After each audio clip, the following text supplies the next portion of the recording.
डीकार्बनाइजिंग transport, तो आपको already पता है कि ट्रांसपोर्टेशन के कारण पोल्यूशन काफी ज्यादा है। अब एक स्टडी ये बता रही है कि इंडिया के अंदर जो पोल्यूशन का लेवल सबसे ज्यादा हो रहा है ट्रांसपोर्टेशन के कारण, 90% से भी ज्यादा जो हमारे यहाँ पे जो पोल्यूटेड जो गैस रिलीज हो रही है उसका रीजन जो है वो ट्रांसपोर्टेशन है। तो डीकार्बनाइजिंग ट्रांसपोर्टेशन का मतलब यह है कि कार्बन डाइऑक्साइड और दूसरी ग्रीन हाउस गैस के एमिशन को जो है वो रिड्यूस करना या खत्म करना, राइट, ट्रांसपोर्टेशन सेक्टर में स्पेशली। इसमें हम प्रमोट करेंगे इलेक्ट्रिक व्हीकल्स को या ऑल्टरनेटिव फ्यूल्स, जैसे एग्जांपल ऑल्टरनेटिव फ्यूल्स के एग्जांपल बताओ।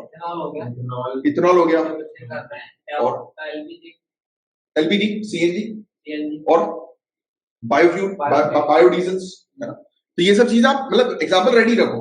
हाइड्रोजन ऑल्टरनेटिव फ्यूल है ना। तो ये सब आपके एग्जांपल्स तुरंत आपको क्लिक कर रहे हैं। मेंस में आपको इतना टाइम नहीं मिलेगा या प्रीलिम्स में सोचने का टाइम नहीं मिलेगा, आपको तुरंत रेडी रहनी चाहिए आपकी पूरी चीजें। आगे की बात करें, एनर्जी एफिशिएंसी को हम लोग को इंप्रूव करें। एनर्जी एफिशिएंसी को इंप्रूव करने का मतलब क्या है? ये मेरे ख्याल से दक्षता होता है, इसको ऊर्जा दक्षता बोलते हैं। एफिशिएंसी किसको बोलेंगे हम लोग? जैसे मैं 1 लीटर पेट्रोल जो है वो डालूं और मेरी गाड़ी जो है वो फॉर एग्जांपल 100 किलोमीटर चले, ये क्या है? एनर्जी एफिशिएंसी, इसको एनर्जी एफिशिएंसी बोलते हैं। नेक्स्ट, पब्लिक ट्रांसपोर्ट में इन्वेस्ट करना, इट इज वेरी इंपॉर्टेंट आज की डेट में। देखो हमारे यहाँ सबसे बड़ी दिक्कत ना क्या है? स्टेटस। ये सबसे बड़ी दिक्कत है इंडिया के अंदर कि घर के बाहर ऑडी होनी चाहिए, बीएमडब्ल्यू, फॉर्च्यूनर, मतलब एक घर में चलाने वाला एक और बाहर 4 गाड़ियां, राइट। भौकाल दिखाना सबको यहाँ पर, सही है गलत है? गलत है, काफी गलत है, पर्सनली सही है। सर बाकी जो फॉरेन कंट्री ना यूरोप में, जो जैसे मेगा सिटी होती है जो जहाँ ट्रेन ज्यादा होता है वहाँ पे ट्रांसपोर्ट फ्री होता है। वहाँ ट्रांसपोर्ट फ्री तो हमारे यहाँ भी वुमेन्स के लिए, दिल्ली चले जाओ, महिला को पैसे नहीं लगते। नहीं, सबके लिए फ्री करते हैं वो, इसलिए ट्रैफिक ना हो जाता है। भैया 2-3 चीजें देखो आप, वहां की कंट्री के अंदर लोगों की इनकम कम है और इनकम ज्यादा है। वहां की कंट्री के पास टैक्सेस प्रॉपर आता है, हमारे यहाँ पर टैक्स चोरियां होती है। हमारे यहाँ पर अभी भी जो है वो प्रॉपर तरीके से गवर्नमेंट के पास जो है पैसा नहीं पहुंच रहा है, वो पहुंचता भी है तो करप्शन में निकल जाता है। बहुत सारी चीजें हैं, इश्यूज। तो मैं किस बारे में जो बात कर रहा था? अरे वो तो मुझे पता है, टॉपिक उसी का ही है। क्या चीज पूछी थी मैंने? स्टेटस। ये हमारे यहाँ पे स्टेटस है, भौकाल दिखाना है सबको। आईएएस ऑफिसर चलेगा तो आगे पीछे 10-15 गाड़ियों का काफिला होना तो जरूरी है ना, है कि नहीं? बट इंटरव्यू में नहीं बोलोगे, इंटरव्यू बोलोगे we want to promote public transportation, सभी लोग को बोले। अब एक इंडस्ट्रियलिस्ट का बोलोगे जो प्लेन से उतरता चलता है कि तुम जाओ बस में जाके बैठो, बोलेगा बस खरीद के अकेला जाऊंगा बस में, ऑब्वियसली। एनीवेज, उससे बेटर है, क्योंकि आप किसी के माइंडसेट को इतनी जल्दी चेंज नहीं कर सकते।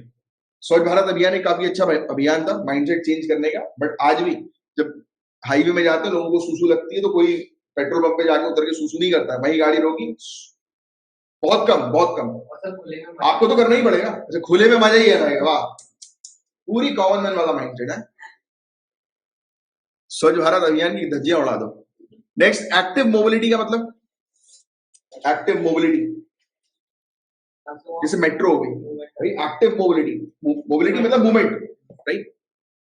नेक्स्ट, पूरे दुनिया भर में transport sector 25% carbon dioxide emission का कंट्रीब्यूट करता है और इंडिया के अंदर है 90% से भी ज्यादा।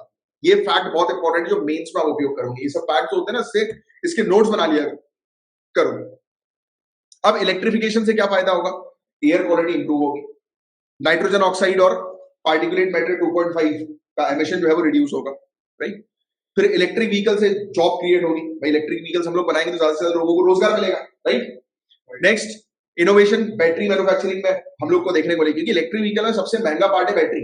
आप देखेंगे इलेक्ट्रिक, हाँ राइट, तो सबसे महंगा वो हम लोग को जो है वो देखने को मिलता है।